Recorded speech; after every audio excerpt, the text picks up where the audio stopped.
An anonymous Minch. All right, I want to welcome everybody to this Ironside Minyan that we do on a weekly basis. Super excited to be here for the last Parashat Sefer Vayechi, Parashat Vayechi.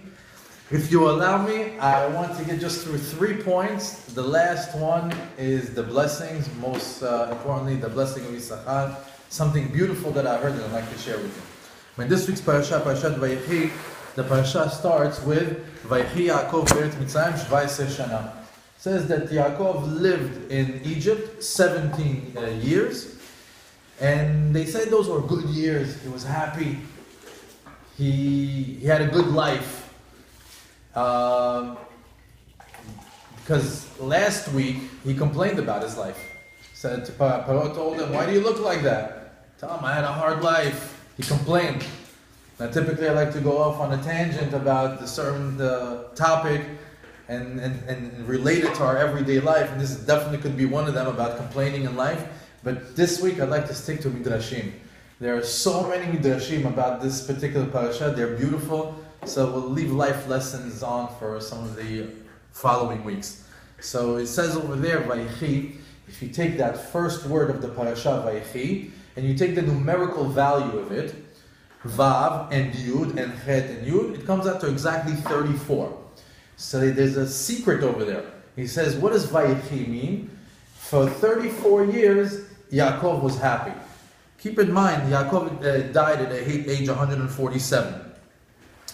17 years that he was truly happy was when Yosef was a baby, the first 3 years, and the next 14 years that they studied together. So that was the first 17 years that he had happiness.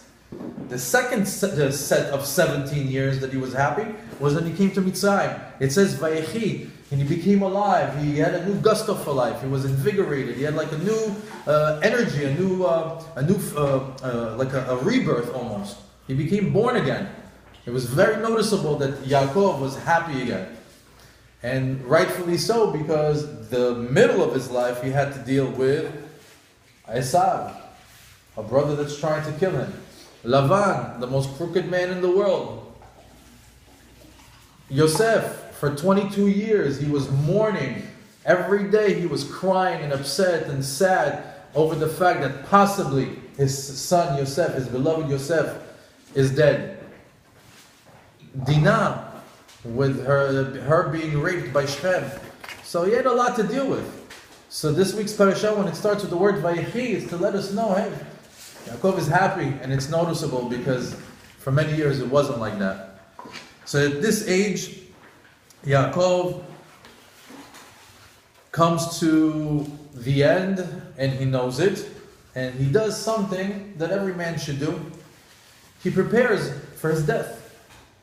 Why should we learn that from Yaakov?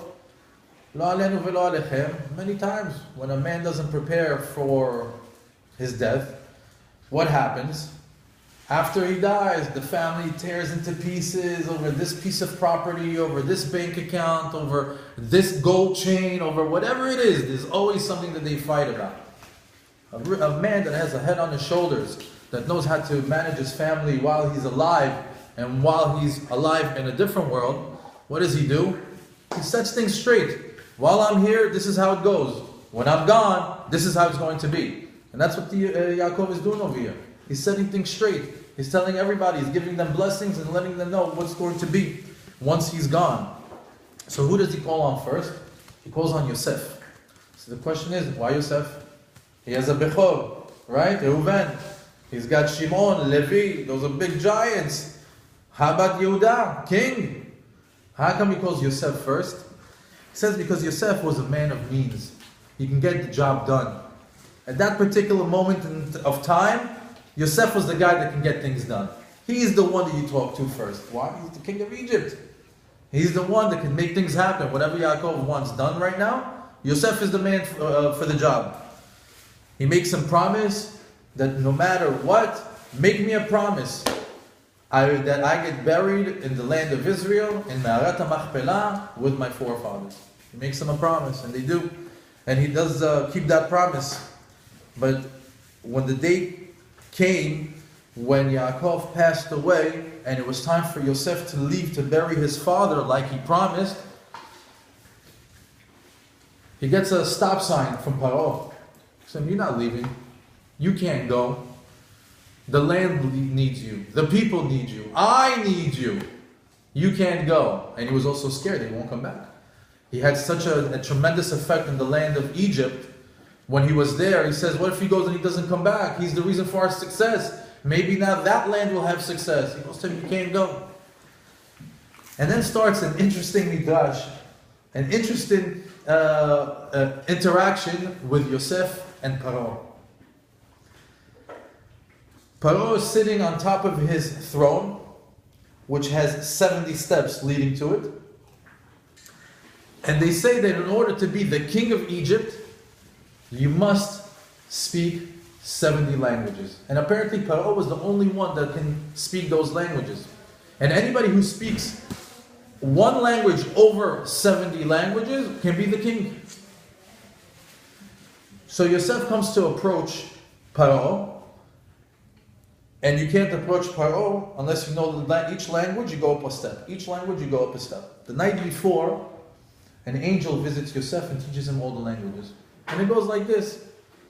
He goes onto the first step, he goes, "Paro, how are you?" There's English. "Paro, ¿cómo estás?" Spanish. Third step, "¿Cómo está, amici?" There's Italian. He moves on, Arabic. "Kifak ya habibi?" Continues. Portuguese. "Como vai? Tudo bem?" Continues. And he goes on from language to language, from language to language. He gets to the 70th step. And he said every single language. Then he pulls out on him. "Paro, manishma." He's like, "What is this language?" He comes and talks to him in Hebrew. He goes to him, "I have one over you. I can be king right now." And as a matter of fact, you see that statue right there? That's my grandmother. If we go back a couple of parashiyot ago in Parashat Vayechi, remember the story when Sarah was abducted by the soldiers of Paro? They were taken to Paro so you can marry her. We had that with Abraham when he said, "She's my sister." What happened during that time? Paro gave her the land of Goshen as a gift, and that's why we have it right now as the land that we're going to reside in the land of Egypt. There was a beautiful statue of Sarai Menu right in the castle. Yosef tells him, "You see that? That's my grandmother. I'm royalty, way before you. So not only do I know 71 languages, not only do I have the right for this because my grandmother was the queen of Egypt as well, I can dethrone you right now. But I'm willing to keep it as a secret and not say anything should you let me go and bury my father in the land of Israel." And of course he obliges. But very interesting, this interaction. Now, they start the whole process of mourning Yaakov. Keep in mind, this is the time when the Egyptians loved the Jews. They loved Yaakov. They mummified him, or they created a special cast for him for 40 days. They mourned him for 70 days. They did a special procession from Egypt all the way to Etisah with like lavish horses and chariots and a whole to-do. And they finally get to Ma'arat HaMachpelah.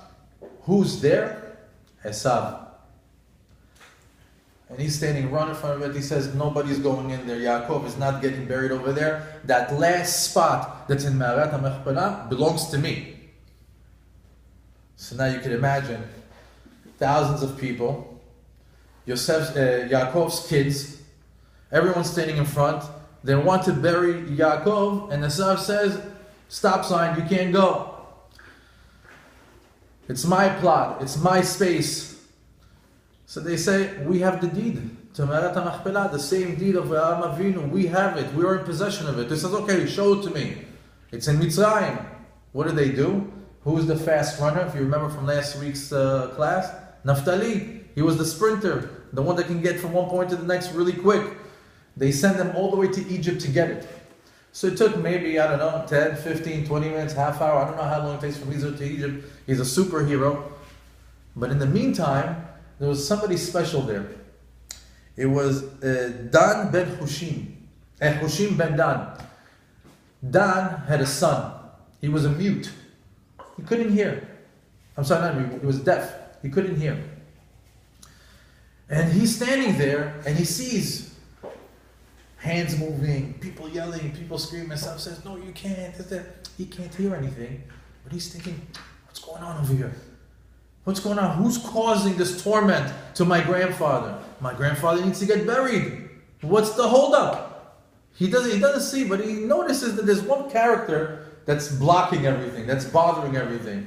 Him not knowing anything, takes out the sword, decapitates Esav in one shot. Esav's head rolls into Me'arat HaMachpelah, and Yaakov gets buried over there.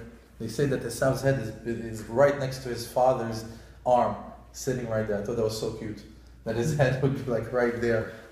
But they say, why did Esav's head merit to be there? His body, no, because his body was all ta'avot. But they said he did tshuva and he had Torah, and so his head merited to be there. But it was very interesting that Hush ben Dan took care of business super quick and was able to do kibud av va'em, even though that it's his grandfather, and they were able to bury him. That's just a small little, just to give you an insight of what's going on in this parasha. This parasha, again, is packed. These last few parashiyot are packed with stories, life lessons.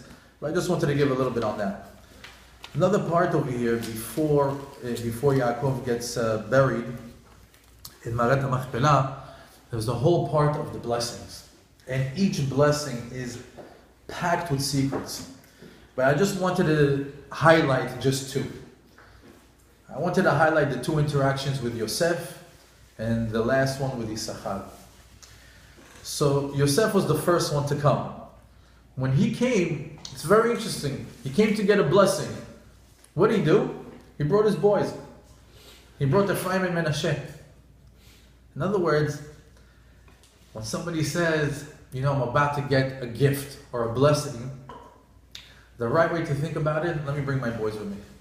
Let me bring my family with me. Let me include them. One, so they can learn. Two, that they should get a blessing as well. That's the same thing like when the big rabbi comes to town. If you have a chance to take the boys with you, take them. Let them see that rabbi. Let them get that blessing. Don't take it all for you. Yosef is teaching it to us right over here. He brings Ephraim and Hashem. As soon as Yaakov sees them, he says, look at these boys. They will be like Reuven and Shimon. They will be like my first two boys. And he was very impressed with them. Why? Because when he laid eyes on them, he's like, wow, they look like tzaddikim. Who are these boys?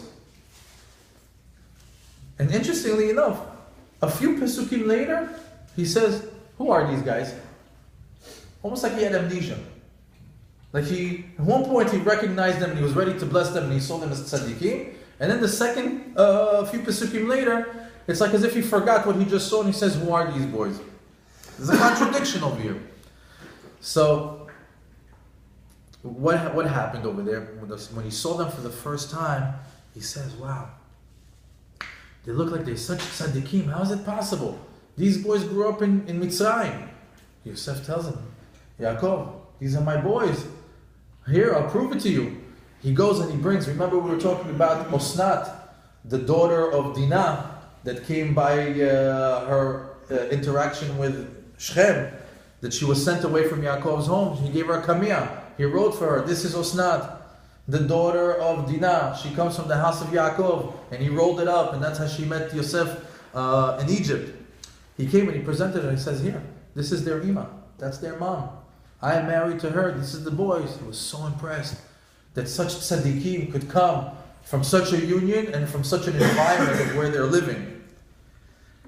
The second time, when we see that he was questioning them, they said that he had the Ruach HaKodesh that told him that he felt that they're going to have evil offspring, that they're going to have somebody down the line that comes out from them that is going to be completely not a tzaddik. And what he saw in Ruach HaKodesh was, he saw Yeravam and Achav. And if you learn Nevi'im, you see over there, those were two evildoers. bad guys. We have to go into the whole story, it'll take up a lot of time. But because he saw that, he says, no, they are not worthy of a beracha. So Yosef begins to work on Yaakov and tell him, Yaakov, my father, judge them for who they are now. Judge them for who they are now, not for what's going to be later on, a few generations now. Give them the blessings now. Right now they are tzaddikim. And where else in Sefer Bereshit did we see this exact same concept? Ishmael. Ishmael, the angels were talking to Hashem, telling him Ishmael was in the desert, dying. Right? He's doing teshuvah. He's screaming out to Hashem. Hashem goes to save him. The angels are come to Hashem and tell him, please Hashem, don't save Ishmael. This is he's the father of all the Arabs. Tons of terrorists are going to come out of him. So much death is going to come to the world from his seed. Let him die. What does Hashem say? No. Right now he's a tzaddik. Right now he's a tzaddik. I can't judge him for what's going to be later on in the future. I can judge him for what he is right now. And ironically, that's why it's the parasha that we read on Rosh Hashanah, because Hashem judges you on who you are that day. Meaning, if you're in shul and you're praying, you're doing true teshuvah, He judges you just like He judged Ishmael. It doesn't matter what you did all year. You're a tzaddik today, I'll judge you as a tzaddik. So Yosef is pulling the same thing on Yaakov. Judge him for who they are right now. Yaakov obliges to bless the boys, and there's the classic of the crossing of the arms. He puts the firstborn Menashe and Ephraim exactly the way they should be, that Menashe should be here and Ephraim should be here. And what does he do? Yaakov crisscrosses his arms. Yosef comes to move him. He can't budge him an inch, a millimeter. Yaakov was super strong. He was trying to make him move. He's like, I know what I'm doing. I know exactly why my right hand is on Ephraim and why my left hand is on Menashe. So why? Why did he do that? What's the reason that Ephraim got the better beracha? That he got the right hand beracha? So, the basic answer is he was more beloved. He was a good Jewish boy. He was a Torah scholar. All day long, all he did was shtag, learning, non-stop. Menashe was also a tzaddik. He learned all day and all night. But in the middle of the day, he was managing his father's household. He was working. So, Yaakov is telling us, yes, even though that Menashe was a tzaddik, but never forget that the most important thing in this world is Torah and Torah learning. Ephraim gets the better beracha. Now this beracha, at the end, after he blesses them, and he gave them an unbelievable blessing. If you can get this aliyah in this Shabbat, grab it. Especially if you have children, it's an incredible aliyah to get when you go up. Especially, you should actually review the aliyot and see which one over there there's a blessing that you can connect with, and go for it this week. It's no coincidence that when a person goes up for a certain aliyah, he gets a connection to it, and usually the rabbis personalize the blessing after according to the aliyah, depending on which shul you go to. He says over there, at the end of the beracha, he says that the whole nation of Israel, when they bless their children, the blessing should be, Yesimcha Elohim ke'Ephraim ke'Menashe. Yaakov tells us, when you get to the point that the Jewish people have children, let the fathers bless the boys. Yesimcha Elohim ke'Ephraim ke'Menashe. Let your boys be, let Hashem put your boys like Ephraim and like Menashe. So another question comes up. Out of all the blessings that a person can give his kids, out of all the historical figures in our religion, couldn't we have chosen that, let all our boys be like Moshe? Let all our boys be like Moshe Rabbeinu, like Shlomo HaMelech, like Abraham, like Yitzchak, like Yaakov. We can go down the line. Let them be like Yosef. Why do we say Yesimcha Elohim ke'Ephraim u'ke'Menashe? They're the first generation not to fight. Say it again? First generation of siblings not to fight. Chazak. I wasn't going to throw that in there, but that was last year. I learned that. It's exactly that also. Also, on a more basic level, beautiful.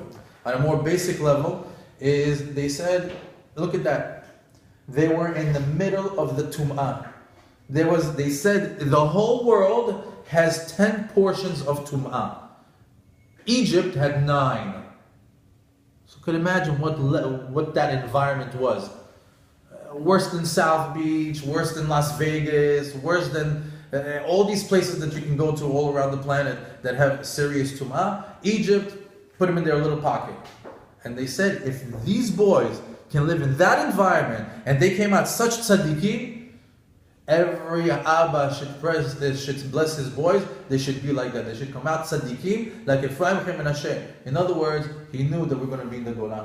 He knew that not all of us are going to live in Israel and Bnei Brak. He knew that all of us are going to be in certain places in the world where we're surrounded by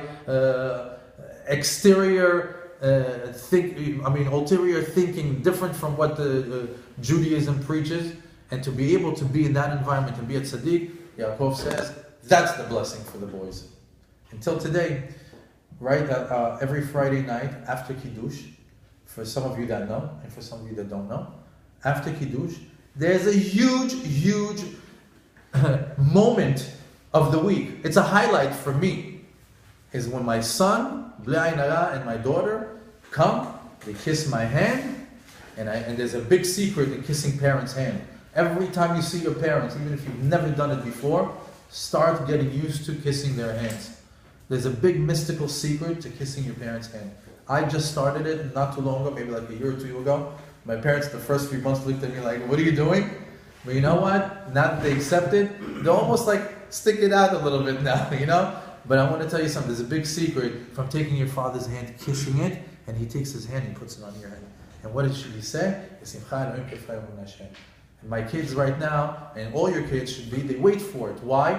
Because they know that's the day that the father gives them the bracha. And they say in the Shemaim, you don't know. One Friday you made that blessing with the right kavanah, and you don't know in his 20s, 30s, 40s that bracha is exactly what he needed.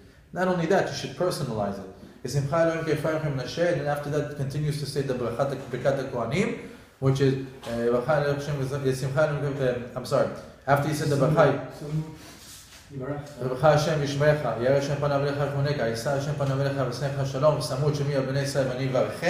then personalize it.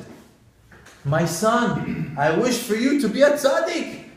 My son, I wish for you to be healthy your whole life. My son, I wish for you to give big nachat ruach to your parents, and that you be a big tzaddik and smart and successful and rich. Personalize it. One time a week, you have magical powers in your fingers. Use them. Use them. Because Hashem, for the ones that have it, you do it. And for the ones that don't, look forward to it. It's an amazing thing. That, when you get into the club of being a father, you get some perks. This is one of them. So, that's the bracha of Yesimcha Ephraim Nashem. Now, the last thing, I want to take you to Issachar. This is so interesting. This is so interesting. And the only reason why I'm sharing it with you is because I took a 2.5-hour class on Dudaim. You know what's Dudaim? We had in Sefer Vayechi, that special plant that the Reuven brought to his mom. I took a class by Rav Yitzchak Cohen. They spoke just about this plant, and he dropped this little chidush on it, and I'd like to share it with you. Issachar, as we know, that's the Torah scholar. He had a deal with Zevulun. Zevulun is the merchant, the salesman, the one that goes out and does business. He had a deal. Issachar, you stay in the yeshiva all day long and study. I'll go out and work. Whatever I bring in, we'll go 50-50, and whatever your learning is, I get 50-50. Unbelievable agreement. Issachar's beracha was Issachar Chamor Gareb Rovetz Ben HaMishpatim. It says over there that they compared him to a donkey, and they say, why a donkey? Because a donkey, no matter how much you load on him, he doesn't say anything. The heavier the load, he's still standing. Doesn't sleep. Take him on sand, concrete, hills. The donkey doesn't complain. There's a lot of good characters to learn about donkey. And I would take this opportunity to talk about famous donkeys in Jewish history, but not right now. We'll stick to Issachar. Issachar, it says they compared him to a chamor because, he's like, no matter how much you put on him, all the studying, sleepless nights, he took it up and he took the load. He took the workload and he took it and didn't complain. So there's two novel interpretations about Issachar Chamor Garem. If you read the first three words, it says Issachar Chamor Garem. But the rabbis say that you can also read this, and this I heard from a good friend of mine, Yair Masri. Beautiful chidush, I'm saying it in his name. Yisachar, don't read chamor, donkey, read it chamer. Chamer in Aramaic, in the language of the Gemara, is wine. It says, Yisachar, wine garim. It's something to do with wine is connected to Yisachar. So what is it, why reading it that way will give us a different interpretation. He says because Zevulun used to go out there in boats. What was he selling? Wine. What kind of wine? The best tasting wine ever. Delicious. Where did it come from? From the plat of Issachar. So they'd go to different parts of the world and the people would taste the wine. What's going on? What is this? Never tasted something like this before. And they'd be so interested about the wine, the fruit, where it came from. And Zevulun would tell them, if you're so interested, come with me on the boat. I'll introduce you to Zevulun, my brother. You'll see his plot, you'll see the land, and you can see where it comes from. And they were so interested, they started to come. By the hundreds, by the thousands. And he would introduce them to Zevulun. And what would Zevulun do? Kiruv. He would start teaching them Torah. So Yisachar, Chamer Garim, the wine that they did would cause people to come and to become more religious or to convert even to Judaism. Why? Because the wine was so delicious that it caused the people the curiosity to come over there and get to know Yisachar through Zevulun. I thought that was so interesting. The second explanation, Like Judah and his pizza. the second explanation is Reuven. If you remember, there's a story where he came from the field. He came with these dudaim. Dudaim is a special plant. In English, it's called mandrake. And if you go and look at the mandrake plant, an image of it, it's very, very interesting of what it looks like, the images that they have over there. He came and he comes to give it to his mom, to Leah. Comes Rachel and says, Leah, I will give you my turn to be with Yaakov tonight. In other words, Yaakov had 4 wives and they took turns. Rachel was willing to give up her turn that night, and Leah would go instead of her for those dudaim. And the dudaim apparently have some sort of effect for women that want to get pregnant. And we thought because Rachel is barren, she wanted the dudaim in order to get pregnant. And that's the way we see the story cut and dry. Basically, there's this plant that has medicinal purposes for impregnating a woman, and when Rachel saw it, she wanted it, so like that she can get pregnant, and in turn Leah was able to go and be with Yaakov. Okay, but let's go deeper. Let's go a little bit deeper. What's dudaim? What is this mandrake plant? What is this plant? So if you look at it, it's got leaves outside, it's got some berries, and they say that the roots, when the plant is pulled out, the roots look like a man or a woman holding a baby. And the plant, the berries, or the root is mostly poisonous. It does have some medicinal purposes that they say when somebody goes through a very, very heavy, when they have very strong pain that comes from a certain disease, they would soak these roots in water and they would let them drink the water, and the water would put the guy to sleep for 3-4 days. So like that, as his body's going through all this pain, he doesn't feel it, and then he wakes up and it helps him out. They say that this dudaim do not make a barren woman have the ability to get pregnant. It's impossible. A woman that is barren, a woman that cannot get pregnant, her only hope is prayer.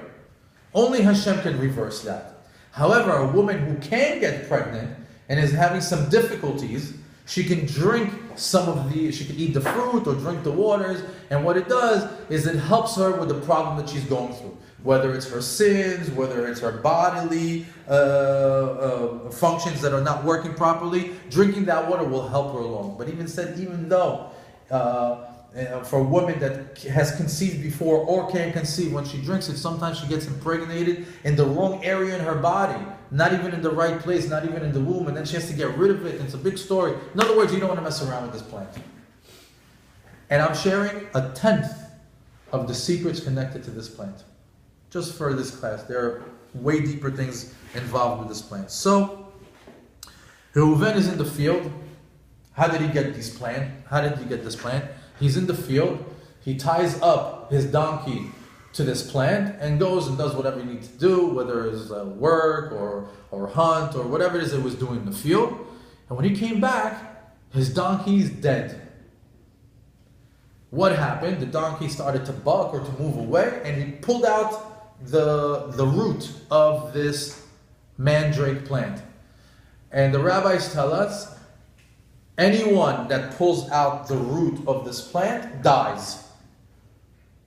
So what happened? The donkey pulled it. The donkey died. They said human beings don't want to pull out this plant, have to use animals or different things to pull it out in order for them not to die. So the donkey died when he pulled out this plant. Reuven grabs the plant and comes and brings it to his mom Leah. And Rachel vies for them. Now, Rachel Imenu is a spiritual giant, right? She knows that only prayers can and only Hashem can change her situation to bear children. She knows that a plant is not going to change that decree. A little berry is not going to make her pregnant. So why is she making this whole thing, oh, give me the plants? And why did she give up the right to sleep with a tzaddik that night? They say that one of the reasons why she got buried on the side of the road and not in Ma'arat HaMachpelah is because she gave up the opportunity to sleep with Yaakov that night. So why would she do that if she knew? So the rabbi tells us that she knew something else. She knew that night, if Leah would sleep with Yaakov, she would conceive Yisachar. That night she knew that Leah would conceive Yisachar. So she says, I'm going to do this ploy, I'm going to do this tactic, whereas if I want to do Da'im, why? Because she wanted that Torah scholar to come into this world. She wanted the Torah and the Torah world to have an Yisachar. She knew. So let's go back to Beracha. When he said, Yisachar chamor garem, Yisachar, the donkey, caused for Yisachar to be conceived that night. Yisachar chamor garem. If you translate the words, Yisachar, the donkey caused it. The donkey caused for Yisachar to come into this world. And that was one of the blessings that Yaakov gave. And I thought that was so beautiful when I heard it. Because when you read it, you don't have the whole story. And then when we studied it a few parashiot ago, you think that, Rachel just wants these berries so she can get pregnant. No, she's working on a higher level. She wants Torah to come into this world.